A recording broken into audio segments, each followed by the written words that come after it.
최 선생님은 소설가이시면서도 프랑스 문학 연구자이시고 또 듀라스에 관련된 박사 논문을 쓰신 적이 있으셨습니다. 오늘 오랜만에 듀라스에 대해서 1시간 정도 강연을 해주실 거고요. 궁금하신 내용 질문해 주시면 또 그 위에 또 갖도록 하겠습니다. 안녕하세요. 오랜만에 저도 여러분 덕분에 듀라스 영화 3편을 다 보았습니다. 거의 미세기 만에 본 것 같아요. 그래서 오늘은 저는 뭐 영화 전문가는 아니고요. 제가 좀 하고 싶은, 사실 여러분들 중에 혹시 3편 영화 다 보신 분 있으신가요? 혹시 3편 아직 다 상영이 안 됐나요? 하나 보신 분? 인디아 송 보신 분? 그다음에 두 번째 소노르 베니스 방칼키사 데세 캘커타 사막의 그녀의 이름 보신 분들 혹시 있어요?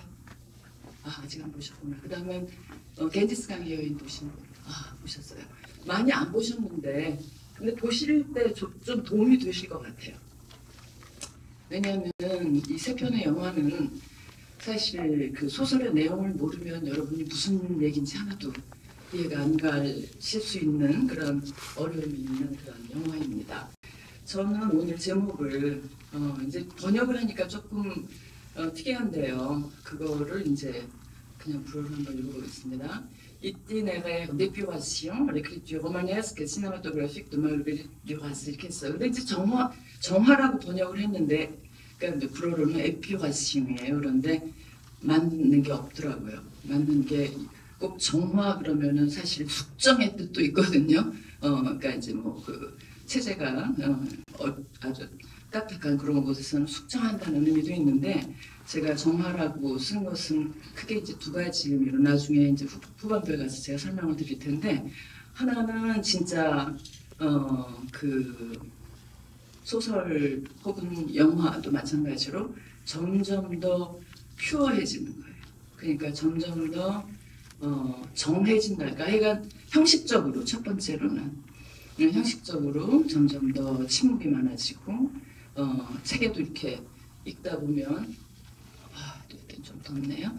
공간도 많아지고 막 이렇게 주체도 사라지고 이제 그런 설명을 제가 후에 좀 드릴 텐데, 첫 번째로는 그렇게 외면적으로 보이는 소위 테크닉상의 혹은 형식상의 영화도 마찬가지로 그런 이제 에피라시옹이 있고요, 정화가 있고, 두 번째로는 그것이 그의 작가의 이 작가를 이 작가에게 하는 어떤 세계관, 가치관, 그의 언어관 이런 것과 연관된 부분이에요. 그래서 이제 이렇게 크게 2부분으로 나눠서 설명드리기 전에 듀라스라는 작가가 참 어떤 작가인가, 어디에도 그 카테고리를 할 수가 없는 그런 작가에 속하고요.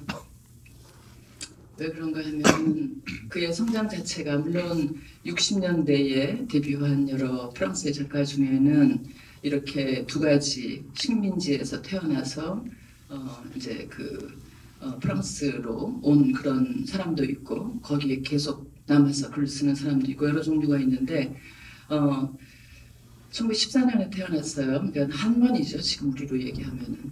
근데 그리고 할머니가 될 때쯤에 돌아간 그런 분인데, 14년에 태어나서 18살, 17살 이때쯤에 프랑스로, 우리가 알고 있는 이제 바칼로레아를 치를 즈음에 맨 처음에 이제 수학을 하려고 공부하러 왔다가 법을 하다가 첫 남편 을 만났어요. 오베앙 델무를 만났어요. 그리고 프랑스의 생활을 시작을 하고 난 다음에 제가 기억에 남기로는 공식적으로는 한 번도 인도차이나로 다시 돌아간 적이 없습니다. 이런 여러 가지 것들이 좀 생각을 남기게 하는데요. 그는 작품 활동은 이제 50년대 초에 레정뷰당 뻔뻔한 사람들 뭐 이런 굉장히 사실주의적인 작품들이에요. 그러니까 어찌 보면 모리악의 영향을 좀 받은 그런 이제 심리주의 계열의 작품들을 썼어요, 사실. 그리고 뭐 가족을 주제로 한다거나 대부분 가족의 주제에 머물러 있는 새 작품을 아주 초기 작품이라고 하는데, 그 중에 이제 태평양을 막는 제목은 굉장히 좋죠. 그러니까 마가주 꽁트르 파시픽이니까 태평양을 막는 어떤 마가주예요. 제방 같은 건데, 그 어머니의 백인 중에서는 굉장히 가난했던 그런 원주민들과 같이 살던 그런 가정에서 어머니가 그냥 교사로 있었던 그 어머니가 모은 돈을 가지고 제방을 쌓아야만 할 수 있는 그런 땅을 샀어요. 그래서 그것이 실패한 이야기, 그 중에 그 딸이 겪는 이야기. 나중에 이제 이 주제가 여러분들도 이제 잘 알고 있는 연인 라망의 주제가 됩니다. 거기서 처음으로 사실적으로 이제 밝히는 그런 관계를 그런 일을 우리가 보게 될 텐데, 사실 이런 아주 초기 작품 말고 듀라스가 누보로망 작가다, 뭐 페미니즘 작가다 이렇게 이제 그 운이되는 과정은 60년대 작품부터예요. 그리고 60년대 중후반부터 70년대까지가 거의 그의 전성기입니다. 그리고 80년대 84년에 물론 이제 연인이라는 그 작품을 썼지만 사실 그에게 소위 gon쿠르상의 영광은 굉장히 늦게 온 거죠. 그리고 그렇게 상복이 많지가 않았어요. 그 이유 중에 하나가 그가 가지고 있는 예술관, 그가 가지고 있는 뭐 소설관, 문학관, 영화관이 굉장히 유니크하기 때문에 그래요. 아마 여러분들도 그런 것에 관심을 듣고 아마 그런 얘기를 좀 들으셨을 거예요. 그래서 오셨는데 보면 볼수록 조금 이렇게 놀라운 작품이라기보다 놀라는 작품이죠. 이런 영화가 있나 하는 그런 느낌을 이제 여러분들이 가지실 수 있겠는데, 어떻건 그의 작품들, 그러니까 우리가 지금까지 읽고 뭐 흔히들 교과서에 들어간다고 하는 작품들은 다 모데라토 칸타빌레, 그 다음에 또 뭐가 있나요? 루비스콩 술, 그 다음에 디저가 두미 두소 안에때, 그러니까 부영사, 모데라토 칸타빌레, 그 다음에 여름밤 10시 반, 그 다음에 영국인 애인, 이런 이제 일련의 작품들이 다 그가 활동을 하던, 그러니까 70년도니까 그가 14년이니까 거의 뭐 나이가 한참 들어서 성숙한 나이에 이런 작품들을 썼어요.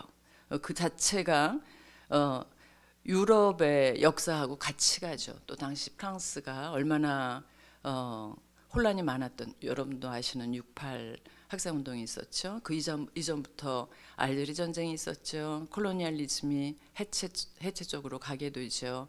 이런 이제 다양한, 그러기 전에 사실 듀라스는 개인적인 삶에 있어서 홀로코스트, 유대인 학살, 나치즘하고 아주 긴밀하게 관계가 있습니다.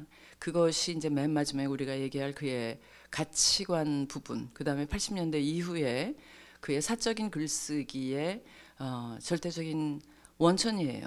그리고 그거를 이제 제어하기가 굉장히 어려운데, 어떡한 이때부터 그는 아주 그 중요한 작품들, 나중에 동시에 연극으로도 쓰고 또 뭐라고 하나요? 영화로도 만들고, 그리고 이제 소설 텍스트로도 쓰는 그런 작품들인데, 대표적인 것이 이제 그 롤베슈타인의 황홀, 그 다음에 부영사, 그 다음에 데트로이트 딸, 그러니까 파괴하다 혹은 파괴하라, 그녀는 말한다. 그 다음에 이제 그 사이클의 어떤 정점처럼 되는 게 우리나라엔 번역이 안 된 것 같아요. 그 작품이 이제 그 굉장히 단순한 이름이에요. 사랑, 라무르라는 그런 작품이 제가 이걸 가져왔어요. 연도가 조금 불확실한 것들이 있기 때문에 라무르가 출판된 것이 1971년입니다. 그러니까 그게 이제 우리가 앞으로 좀 집중적으로 살펴볼 그런 그 주제와 같이 가는 거예요. 같이 가는 것인데 뭐랄까요? 요 시기에 이런 작품들, 즉 세 장르로 다 그렇지는 않지만 어떤 건 소설로 쓰고 시나리오 쓰고 그 다음에 극작품으로 만들고, 어떤 거는 극작품으로 만들고, 어떤 거는 극작품 아니고 영화로 만들고, 뭐 이렇게 세 장르를 동시에 마치 한 장르로는 이 작가가 표현하고자 하는 것이 제대로 안 되는 것처럼 그렇게 이제 여러 번 실험을 하는 것을 우리가 볼 수 있는데요. 듀라스가 가장 빛났을 때 사실 듀라스 작품은 프랑스에서도 잘 이해가 안 됐어요. 그러니까 사람들은 굉장히 이렇게 그 뭐랄까 그 미디어를 잘 다루던 작가 중에 하나예요. 그러니까는 여러 가지로 선동적인 이야기를 통하여서 그리고 흔히들 우리가 이해할 수 없는 어떤 논리를 설명 없이 그냥 던지는 그런 인터뷰 방식으로 듀라스는 일생 내내 인터뷰를 엄청 즐긴 사람입니다. 인터뷰가 많아요. 뭐 잡지에도 했지만 실제로 이제 여기 뭐 우리의 무슨 자료 보관실, 기록실 이런 것과 마찬가지로 이제 거의 그의 만년에 프랑스 라디오 프랑스라고 하는 거지. 이제 우리로 얘기하면 KBS 방송국 같은 데죠. 거기서 장마크 듀랭이라고 일생 동안 그를 쫓아왔다기보다 굉장히 성실하게 그의 작업을 이렇게 라디오로 하던 그런 이제 뭐 기자 보관소 뭐 일을 하는 분들 아카이브 하시는 분이에요. 그분이 거의 60년대부터 89년, 91년까지 그러니까 거의 일생 전부를 한 인터뷰들을 모았어요. 모아가지고 그 모으니까 한 2, 3분짜리가 CD 4개니까 어떻게 되나 7, 4, 28 거의 5시간 분의 인터뷰가 있는 거를 우리가 그 자료로 나와서 뭐 저도 가지고 있습니다만 그런 것을 하는데 그러나 언뜻 보기에 뭐 치정일 같은 거, 뭐 범죄 사건 같은 거, 혹은 뭐 배반의 사건, 뭐 이런 불륜, 뭐 이런 종류는 굉장히 이렇게 조금은 멜로드라마 같아요. 그런 개인적인 사건으로 독자들이 쉽게 들어가게 합니다. 그런데 일단 들어가면 쉽지가 않아요. 왜냐하면은 그녀가 제안하는 이런 일상의 이야기들은 굉장히 전복적인 시각으로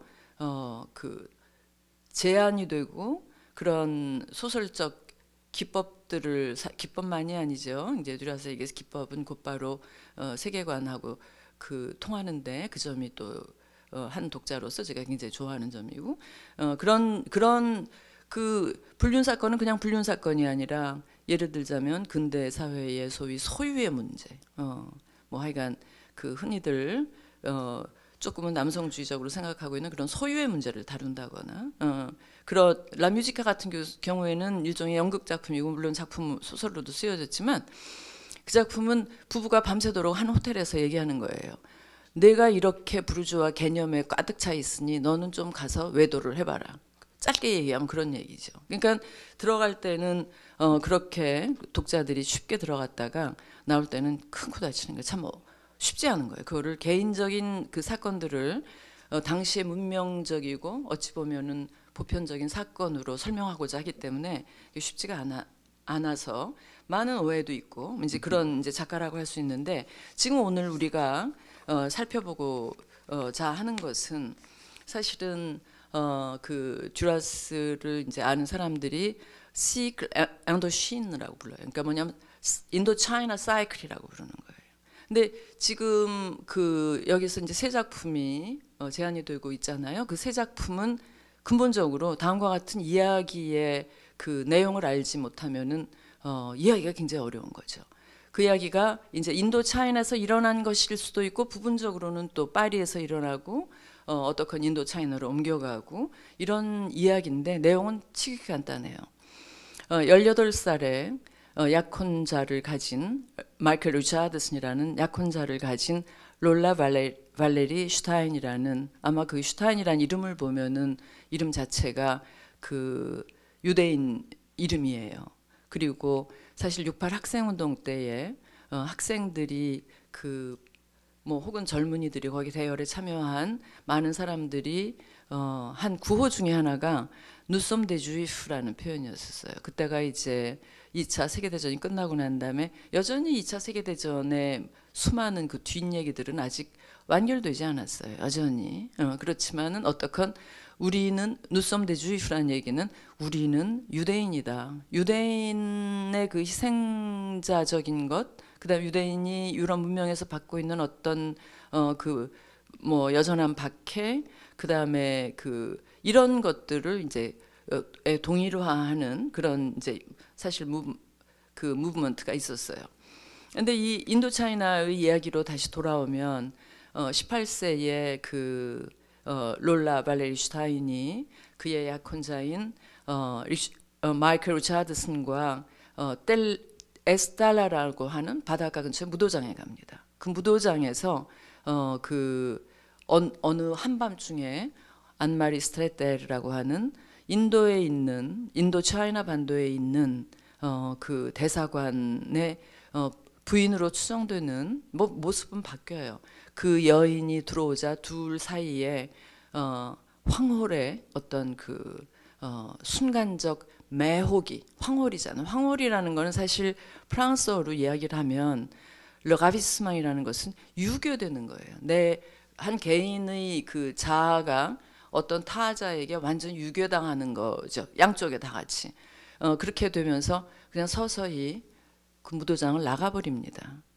그런데 마이클 리차드슨이라는 남성은 안마리 스트레텔을 찾아서 인도차이나로 가죠. 그래서 이제 거기서 벌어지는 인도차이나에서의 그 안마리 스트레텔과 부영사의 주인공으로 가는데요. 리차드슨과 그리고 거기에서 동일한 인도차이나라는 하나의 고통의 집적지라고 작품 표현을 하죠. 그러니까 모든 고통이 쌓이는 그 중심이라고 하는 그 식민 치하의 인도차이나에서 그곳을 참지 못하는 또 다른 어떤 약간은 광인이죠. 그 사회에 적응하지 못하는 정막 나슈라는 부영사가 있어요.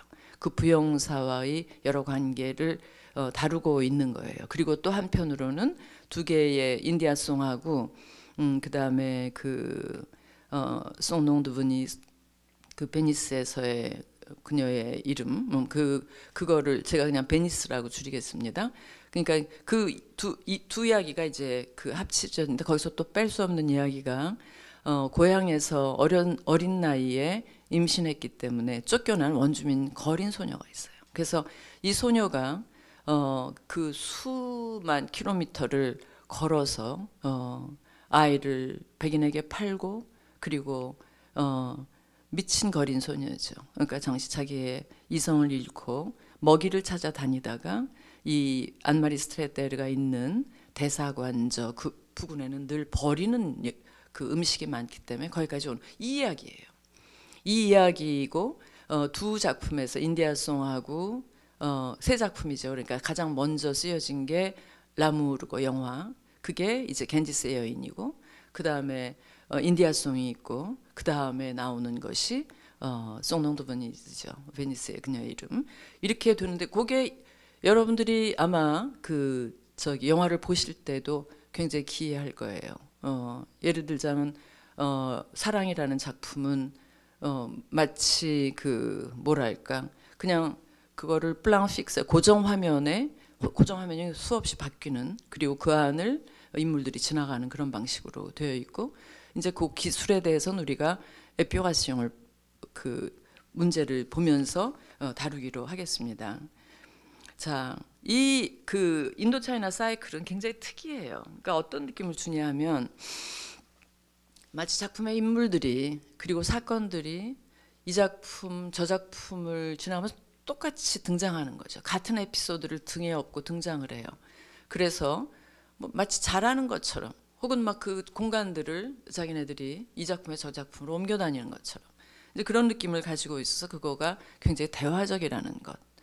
그것이 이제 한 중요한 특징으로 우리가 이제 얘기할 수가 있고요. 사실 그렇다고 해서 늘 똑같은 것이 반복되는 건 아닙니다.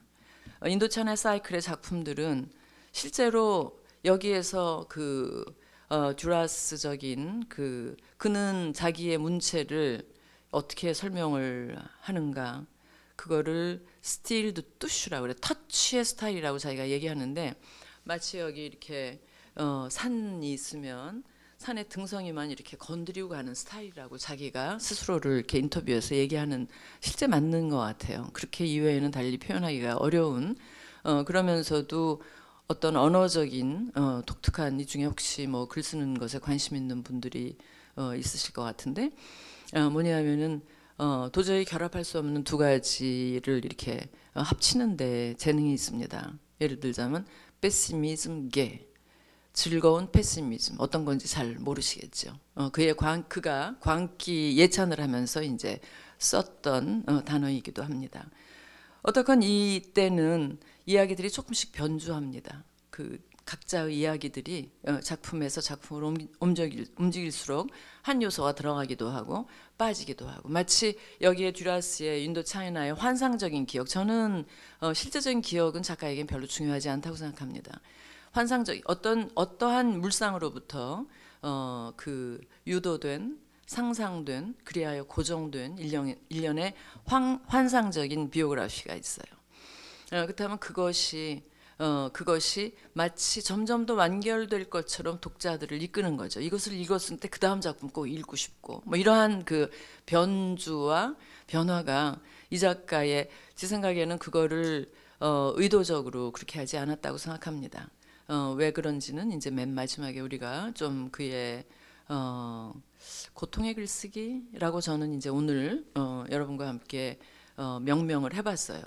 평소에는 그렇게 그 명명하는 것이 사실 그렇게 마음에 들진 않지만 그게 이해하는 데 굉장히 도움이 된다고 제가 생각을 했습니다.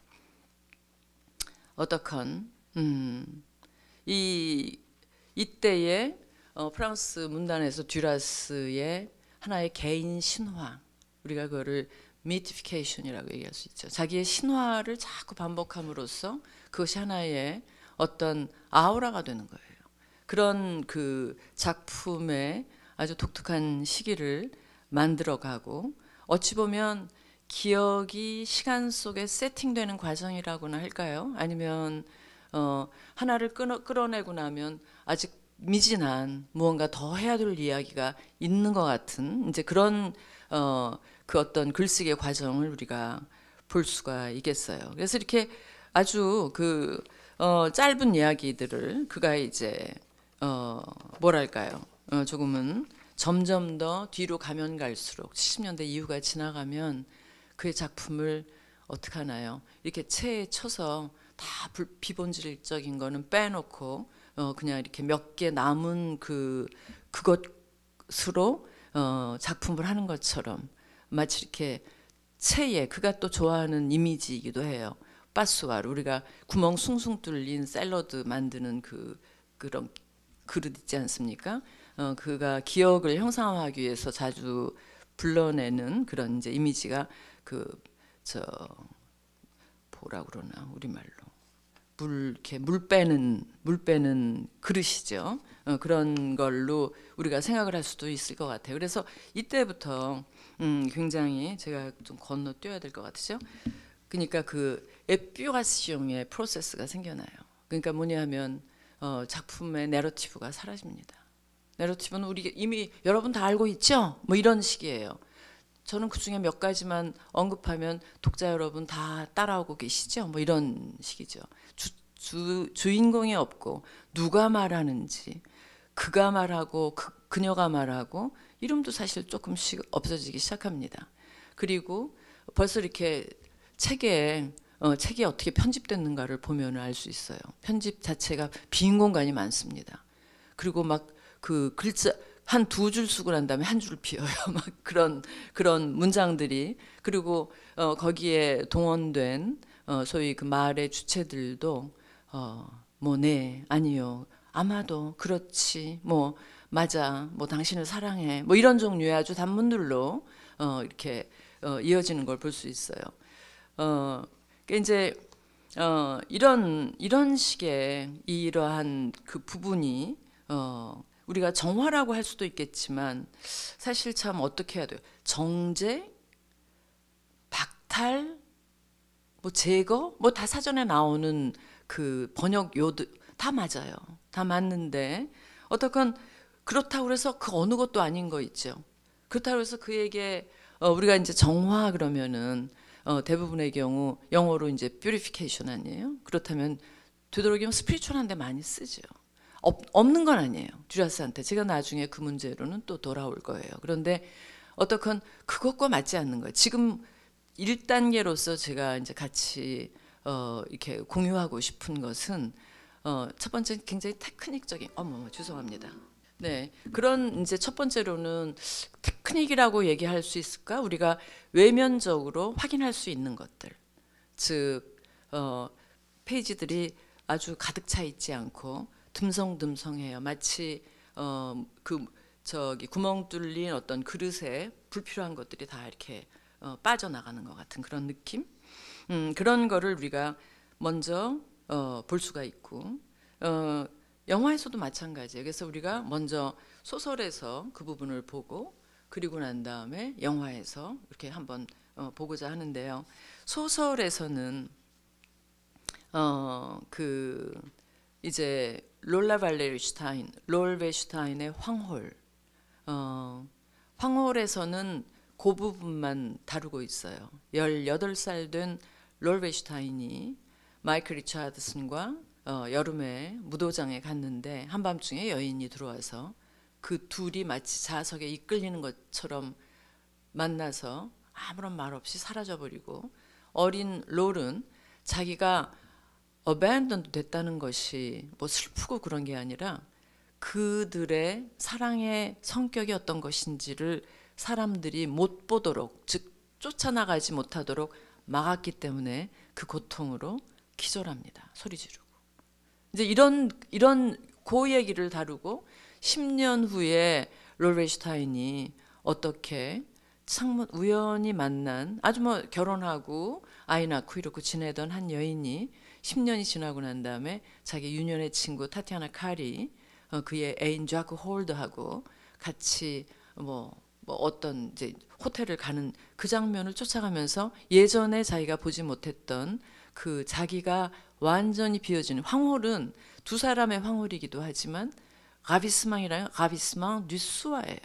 자기 스스로의 자아의 황홀, 자아의 그 뭐라 그러나 뭐죠? 자아가 유괴당하는 거예요. 그러니까 원래 유괴라는 뜻이 있거든요. 유괴당한다. 내가 비어진다는 뜻이 있어요. 그러니까 그 장면을 재현하면서 어떤 욕망의 본질에 대해서 그 차단당했던 그리고 금지당했던 그 욕망을 재구성해보고자 하는 노력을 하고 있는 건데 라무르라는 작품이 바로 그 정화에 그리고 이제 라무르 이후에는 사실 84년, 70년에 쓰고 84년에 발표하는 연인을 빼놓고는 그 사이에 정상적이라는 것도 좀 어폐가 있지만 우리가 흔히 소설이라고 생각하는 장르가 가지고 있는 인물이 있고 묘사가 있고 공간이 있고 그 다음에 누가 말하는지 뭐 이런 모든 소설적인 사실 여건들이 하나하나 다 사라집니다. 그냥 사라져요. 사라지고 침묵이 있고 정지가 있고 그는 말한다라고 그녀는 말한다라고 해도 그 말이 그렇게 뭐 큰 것도 없어요. 여러분들이 그 이제 겐지스 강의 여인을 보실 텐데 겐지스 강의 여인의 대사가 그렇습니다. 그 여러분 이해하기가 굉장히 어려워요. 이해하기가 어렵다는 건 뭐냐면 꼬리도 없고 시작도 없기 때문에 그래요. 그리고 그들의 말이 거의 논리적인 기준에 맞지가 않아요. 서사를 재구성할 수가 없습니다. 우리는 서사를 안고 그 작품에 들어가는 수밖에 없는 그런 작품 형태를 띠게 되는데요.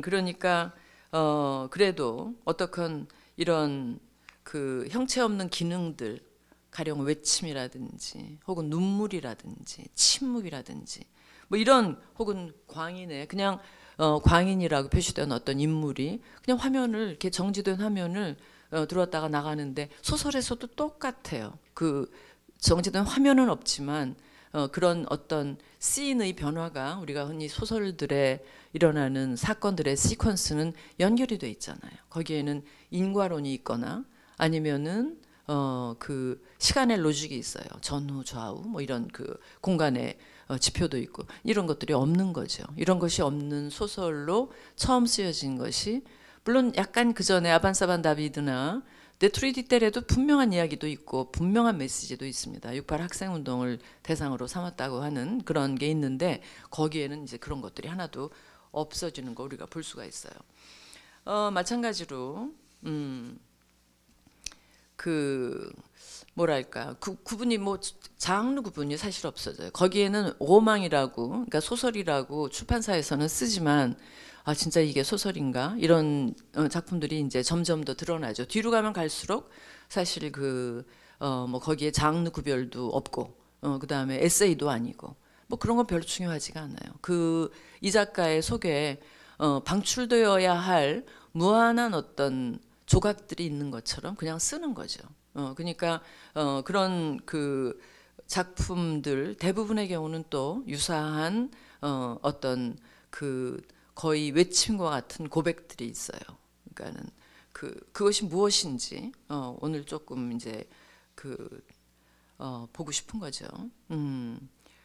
하여간 계속 출간하죠. 출간하고 그 다음에 이제 연인이 그나마 이제 이렇게 한참 후에 쓰여진 좀 이야기가 있는 그런 이제 왜냐하면 자신의 인도차이나의 사이클에 넣어야 될지도 모르겠어요. 그러니까 인도차이나에서 자기의 중국인 애인과 어떤 일이 일어났는가를 이제 존재론적으로 살핀 그런 글인데 그러고 난 다음에 그 글이 영화가 되기 전에 또 다른 걸 써요. 왜냐하면은 영화는 잘 아시다시피 누가 그거를 연출했죠? 그 듀라스의 영화 속에 촬영 감독인가? 그러니까 그걸로 일했던 사람이에요. 그런데 그 작품을 쓰기 직전에 사실 이 얘기도 해야 되는데 듀라스는 심각한 알코올리즘이었어요. 그때 이제 이 영화 계약을 해놓고 난 다음에 5달 동안 크라이시스가 일어나서 병원에 입원을 했습니다. 그러니까 자기가 영화를 만들 수가 없는 거예요. 그래가지고 장작 까노인가 봐요. 장작 까노한테 그거를 완성하라고 그랬는데 그 완성하기 전에 뭐라고 하느냐면 장작 까노는 그냥 아웃 오브 아프리카 같은 거나 만들 거야. 이런 식으로 그 영화를 폄하를 했죠. 그리고 아직 만들어지지 않은 영화죠. 그렇게 하고 그거에 대한 어찌 보면은 또 다른 작품이 뭐랄까 중국 북쪽에서 온 연인이라는 작품을 또 쓰는 거죠. 어떻건 이런 식으로 그것은 또 마치 롤베슈타인이나 부영사가 연인이 되는 것처럼 사랑이 되는 것처럼 북쪽 여인은 또 침묵과 짧은 얘기들로 일관하게 돼요. 영화에서 지금 우리가 보는 3편의 영화가 아주 그 대표적인 에피라시옹의 그러니까 정제되는 과정을 보여주는 영화라고 우리가 할 수가 있겠는데 영화에서도 소설에서 그랬듯이 상식적인 기준들이 통하지를 않습니다. 그래서 듀라스 영화는 사실 관객이 많지는 않아요. 아마 지금 이런 많은 관객을 저도 뭐 한 서너 번 듀라스 젊을 때죠. 학생일 때 페스티벌 뭐 열리면은 가면 정말 사람 많지 않았어요. 그 중에 대신 찐팬들이 있었죠. 여러분이 찐팬인지는 잘 모르겠습니다. 어떡한 그랬던 거가 기억이 나는데 오늘 이 자리에서 듀라스 오면 굉장히 기뻐할 것 같아요. 많은 분이 오셔서. 근데 이제 어떡한 이제 겐지스강의 여인은 그 전에 소설들을 이렇게 합한 그 사랑을 영화화한 거예요. 근데 이제 금방 보시면 알겠지만 그 전에 나오는 작품들과 굉장히 차이가 나요. 예를 들면 라뮤지카라든지 그 다음에 그 전에 좋은 작품이 하나가 있죠. 또 그게 나탈리 그랑제라는 작품이 있어요. 그러니까 나탈리 그랑제에서는 진짜 영화의 시간 이런 것들이 아니 어떤 관객이 집안 식구들이 모두 나가고 그 집안에는 문제아적인 딸이 있어요. 그 딸 이름이 이제 나탈리 그랑제인데 한 주부죠. 엄마가 여기 식구들이 다 떠나고 나서 아침 테이블을 행주로 닦는 장면을 그렇게 길게 하면은 지치죠. 그러니까 그런 장면들이 나오는 거예요. 전혀 다른 영화의 리듬. 아마 그 당시에 정상적인 감독이었으면 당연히 그거 저 1초로 잘라라라고 했을 것 같아요. 근데 그 장면을 볼 때에 여성들은 거기에 동감할 수 있는 거죠. 왜? 여러 가지 의미가 있는 거예요. 우리도 여성들이 부엌에서의 망연자실의 시간을 알고 있잖아요. 그렇죠? 주부가 아니라도 알 수 있어요. 그 시간에 어떤 일들이 일어납니까? 우리가 이거 행동을 그냥 하는 게 아니죠. 딴 생각하면서 하는 거예요. 마음속에 있는 그날의 걱정을 씻는 거나 마찬가지죠. 그래서 그 장면이 아마 듀라스한테 필요했을 거라고 감지하는 사람들이 있는 거예요. 그런 관객들이 있는 것이죠. 여러 가지로 그런 소위 영화의 문법들이 그냥 뭐 문법을 지키지 않는 게 아니라 인식이 없어요. 듀라스는 그냥 영상은 다른 의미로 쓰인다는 걸 우리가 알 수가 있는데 영화에서도 그렇게 되는 거를 볼 수 있습니다. 가령 인디아송에서의 그대로 아마 대사가 저도 이렇게 친절하게 보내주셔서 저는 뭐 알고 약간의 변주는 있어요. 그렇지만 거의 같은 대사에 인도차이나의 그 화려하고 약간은 뭐랄까 약간이 아니라 많이 퇴폐적이고 그리고 마치 생을 놓아버린 것 같은 결국은 이제 저 안마리 스레드의 자살로 끝나는 작품에선 자살로 끝나지 않습니다만 이제 이런 인물들의 그 정말 힘을 완전히 뺀 연기라기보다는 되도록이면 연기하지 말라라고 이제 얘기할 정도의 그러한 장면 그런 영화의 리듬도 참 그냥 우리를 좀 놀랍게 하지만 그 다음에 송농드 베니스에서는 이름에서는 그 동일한 장면이 폐허가 된 위에 동일한 저 대사가 발설이 되죠. 그렇기 때문에 실제로 저는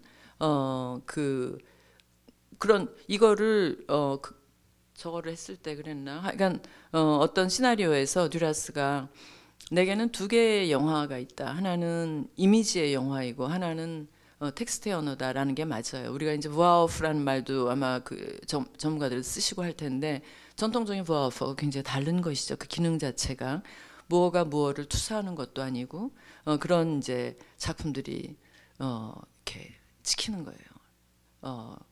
마치 다 사라지고 난 다음에 그 작품들은 뭐 그대로 있는 대로 그 화려함의 어떤 그림자들이 보이지만 보는 사람의 마음속에서는 어떤 마음이 드는가 하면 그래 이 장소는 완전히 전소해버렸구나.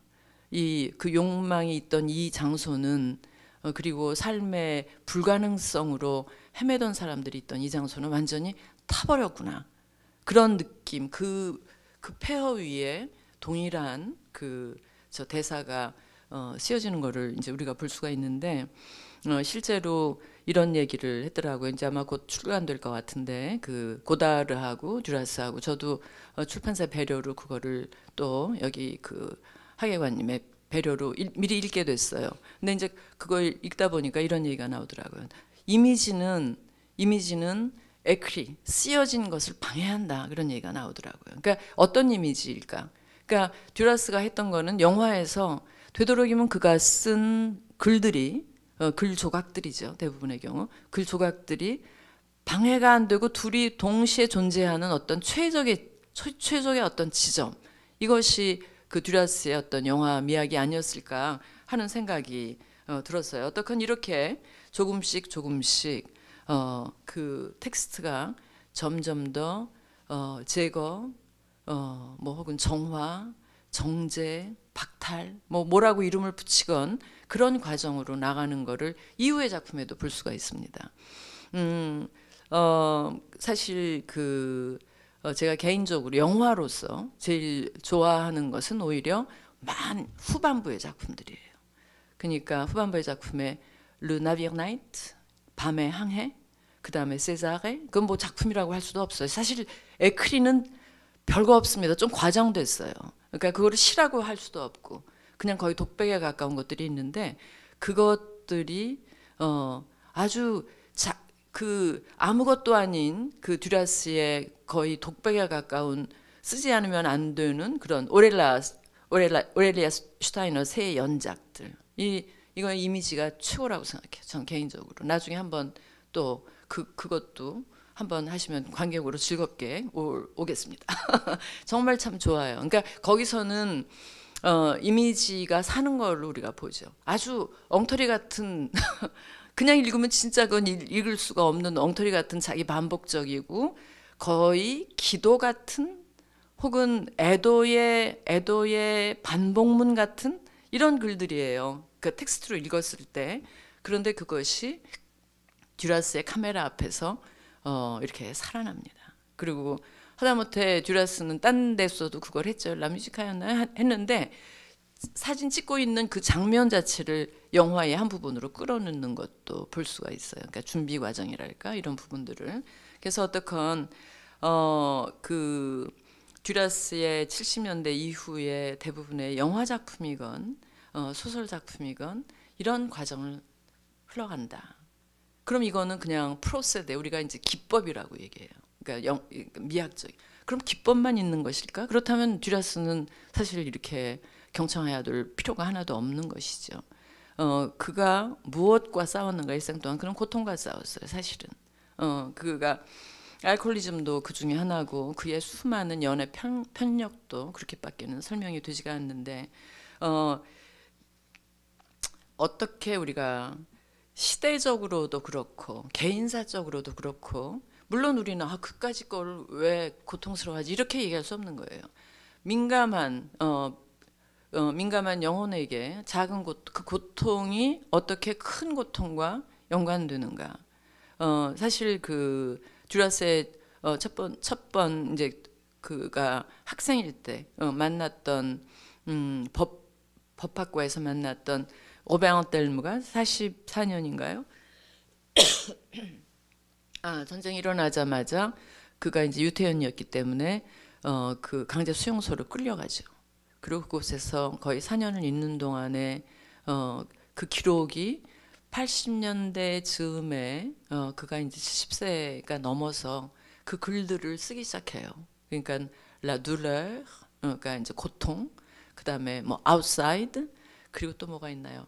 여름의 비, 그런 일련의 에세이 같은 그런 작품 속에서 그 당시에 정말 얼마나 어렵겠어요.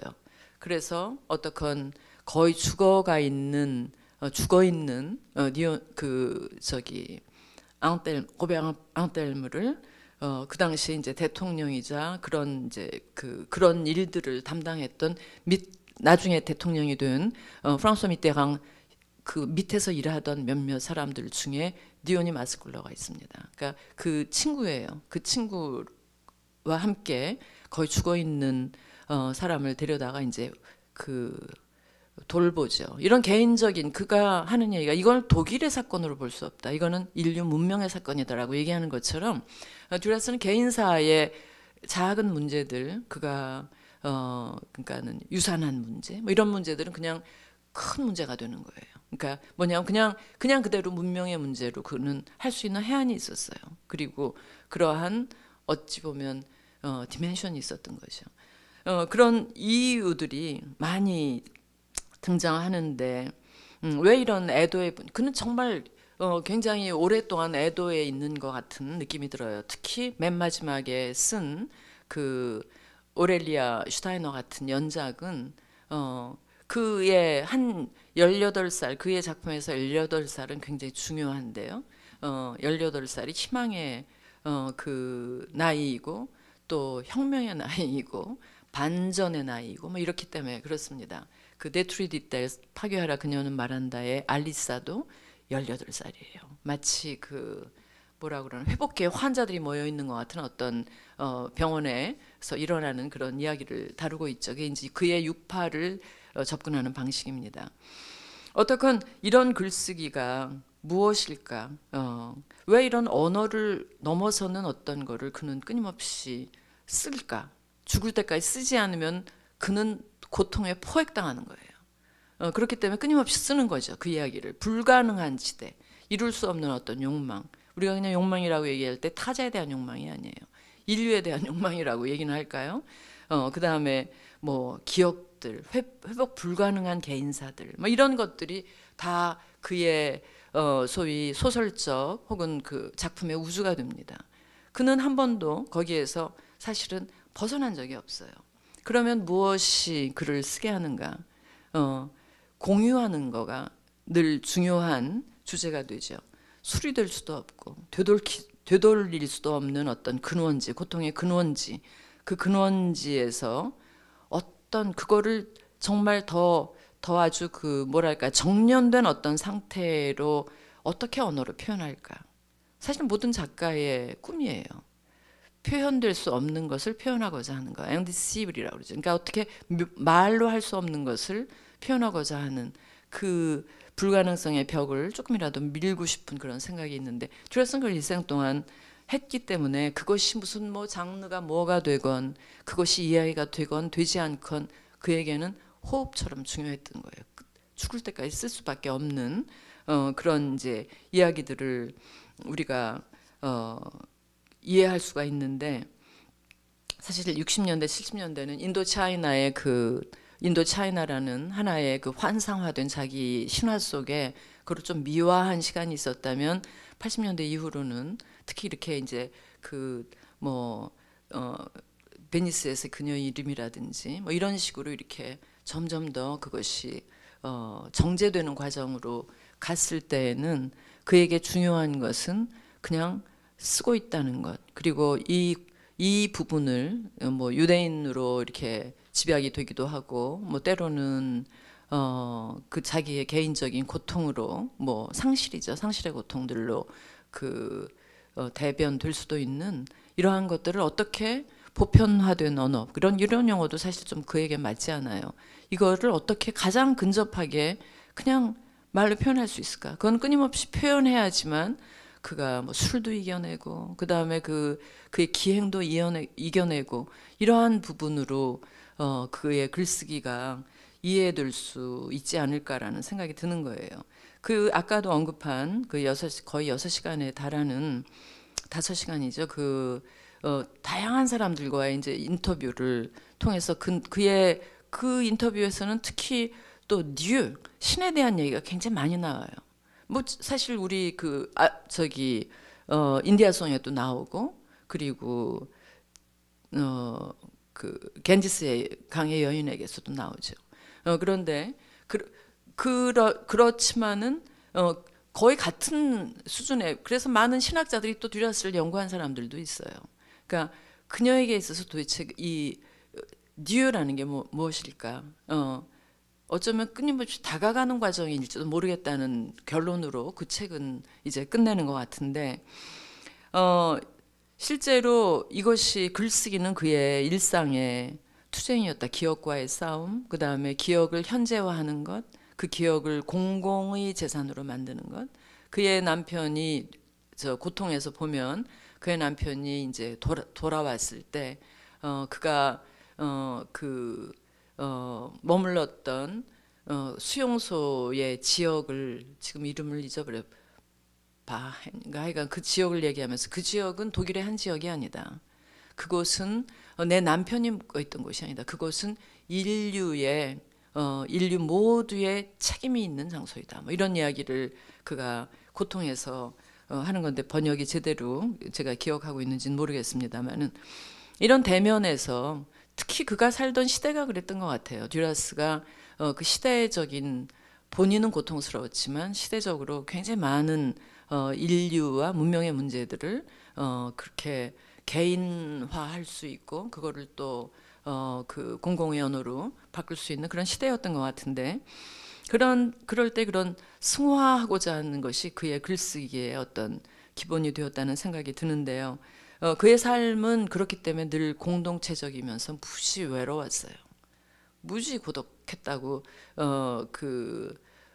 그의 마지막 비서였죠. 뭐 비서이지만 그냥 승화하다 보니까 뭐 애인이었을 수도 있고요. 그건 별로 중요하지가 않고 야나 안드레아가 이제 사후에 한 인터뷰에서 그를 정의하는 어떤 단어가 생각이 나는가 마가진 리테레라는 잡지하고 했더니 그거는 고독이었다. 철저한 고독이었다. 이렇게 굉장히 많이 둘러싸여 있었어. 예를 들자면 그에게는 3개의 공간이 있습니다. 그것이 그의 영화의 공간이고 그건 돈이 없었던 사람이 무슨 뭐 제작자가 지금처럼 이렇게 많지도 않았고 여러분이 라무르의 참여자들을 보면 그 디오니 마스콜로가 거기에 여행자로 나오고 그의 첫 번째 결혼에 딸이 나탈리 강앙제로 나오고 그리고 장 마스콜로 그의 아들이 거기에 포토그래피로 나오고 다 그런 식의 그 친구들을 그냥 노필 샤또라든지 그 이블린에 있었던 그의 파리 근교에 있는 집으로 집에서 찍었거나 아니면은 뭐 그냥 자기 집에서 찍은 것들이죠. 실제로 그 나탈리 그랑제도 자기 자기 집에서 찍은 걸로 알고 있고, 때로는 도빌에 있는 도빌 자체의 그 공간이 여러분이 이제 보실 그 라무르죠. 그러니까 겐지스강의 여인의 그 무대입니다. 거기 사진들이에요. 그러니까 그런 식으로 이제 요새로 얘기하면 저예산 영화, 뭐 예술 영화 그렇게 이제 얘기할 수 있겠지만은 그것은 내면으로부터의 절대적인 욕구가 있기 때문에 하는 것이지 뭐 그 다른 장르의 뭐 특별한 어떤 그 뭐랄까요, 거기에 대한 오마주가 있는 것도 아니고, 실제로 그는 아까 잠시 고다르하고 그 언급한 거기를 보니까 그렇게 나와 있더라고요. 이미지는 그 대화인가요? 그 제목이. 근데 거기에서 그거는 매우 이미지는 겨우 있는 것이다 라고 얘기하더라고요. 그랬더니 고다르가 물어봐요. 이게 불어 표현 중에 어려운 거라고요? 그랬더니 아니, 겨우 있는 거다. 아베크 뺀, 아뺀 이런 거예요. 아베크 뺀 하면 아주 고통스럽게라는 뜻이고, 아뺀이면 겨우 있을까 말까 한 것이다. 근데 이미지에 대해서 그는 그렇게 어떤 것이 찾아지면 이제 그냥 그거에 무슨 특별한 영화의 코가 꿰신 분들한테는 조금 미안하지만 그런 듀라스의 감각은 그런 거. 그렇다고 해서 그거를 그가 무시했거나 무의미하다고 생각했으면 전혀 시네아스트로서 남지 않았겠죠. 그런 공동체, 아까도 공동체 그 쌍부누아 쌍크는 그가 파리 5구역에 있었던 그의 아파트는 굉장히 많은 그 당시의 작가 지식인들이 그의 소위 신접살림 하던 곳이에요. 그곳이 이제 그런 친구들의 모이는 장소가 됐죠.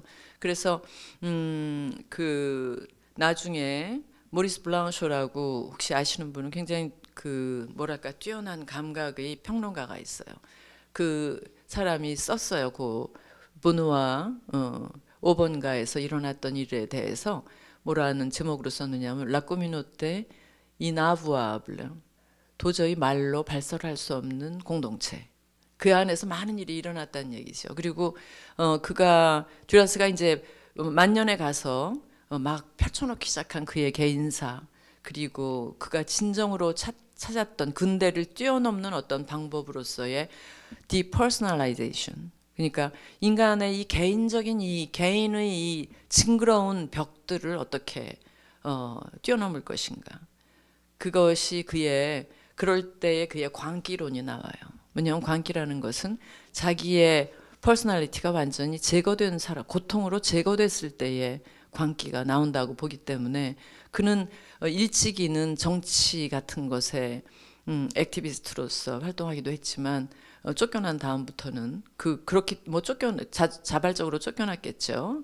그런데 그런 다음부터는 그는 정치적인 해결책을 전혀 거기에 대해서 굉장히 냉소적이었습니다. 그는 오히려 존재론적으로 많이 움직였던 것 같아요. 어떻게 각각의 시대와 시간 속에서 그가 택한 방법은 굉장히 급진적인 방법이었는데, 예를 들자면 개인의 그 아까 초반부에 얘기한 것처럼 뭐 개인적인 소유라든지 무슨 하여간 그것이 가정이 되었건 사회가 되었건 자식이 되었건 그것을 다 이렇게 넘어나는 과정이에요. 그가 썼던 뭐 에덴 시네마, 그다음에 또 뭔가요, 아이를 대상으로 했던 작품이 있어요. 그러니까 그게 뭐더라, 무슨 하여간 나무 위의 아이들인데 그런 작품들이 전부 다 서로 이렇게 뭐 자기의 막 개인성과 이 개성의 그 혼란스러운 시대에 그는 오히려 그 정반대의 것을 많이 원했고, 그런 것이 집약적으로 표현된 게 밤의 항해입니다. 그거가 밤의 항해도 그렇고, 그 다음에 오렐레 슈타이네 같은 경우 어떻게 개인의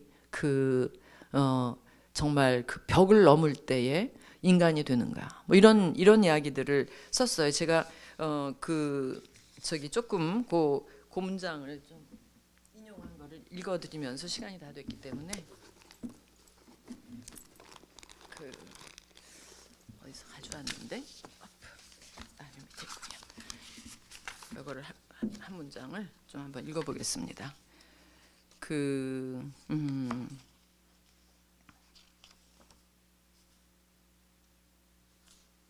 뭐 여러 인터뷰에서 했던 이야기들 중에 하나예요. 그런데 그 중에서도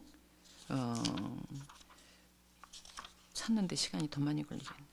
그렇지 않으면 뭐 다른 부분을 제가 인용을 해도 좋은데요.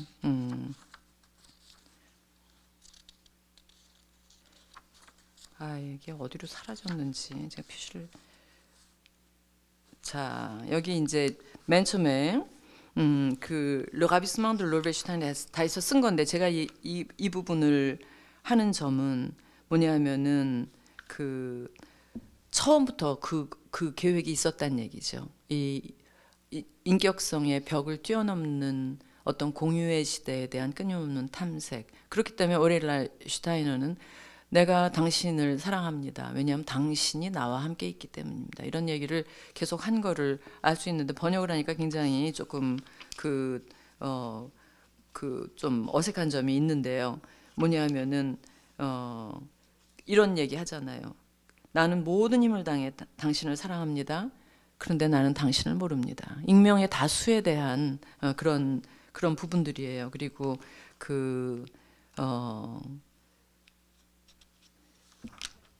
그런 하여간 이 퍼스널리티에 대한 그렇기 때문에 사실은 좀 파괴적으로 보이기도 하는데, 이런 얘기를 많이 하죠. Il faut que le monde aille à sa perte. 세상은 그냥 그 상실로 가야 된다. 세상이 자기 스스로를 잊을 때에, 그때에 하여간 말하는 사람이 있고 그것을 듣는 사람이 있다. 그것이 이제 후반부에 대부분의 그래서 나오는 점 중에 하나고, 사실 그 중간 그 인디아송의 거린 소녀가 10년을 걸어서 대사관저까지 도착하는 동안 그의 모든 아이덴티티가 다 상실되는 과정에 이르릅니다. 그것이 아주 어떤 마치 엔티 동화 같은 것이죠. 그러니까 동화처럼 이렇게 해피엔딩으로 끝나는 것이 아니라 자기 상실의 가장 그 극단적인 데까지 이르는 그런 것인데, 이런 정말 직접 나타나지 않고 백인 사회를 위협할 뿐인 이 어린 거린 여자의 존재는 안마리 스트레텔의 눈물이나, 그 다음에 부영사의 외침이나, 그 다음에 그 자리에 모인 모든 사람의 무지나, 이런 것과 거의 한 수준을 이루는 것을 우리가 볼 수 있습니다. 짧은 시간이라서, 그리고 또 못 찾았네요. 그래서 여러분들에게 이렇게 오늘 좀 특이한 주제로 그 듀라스 소설과 작품 속에 나타나는 정화, 정제의 그 여정에 대해서 짧게 말씀드렸습니다. 네, 감사합니다.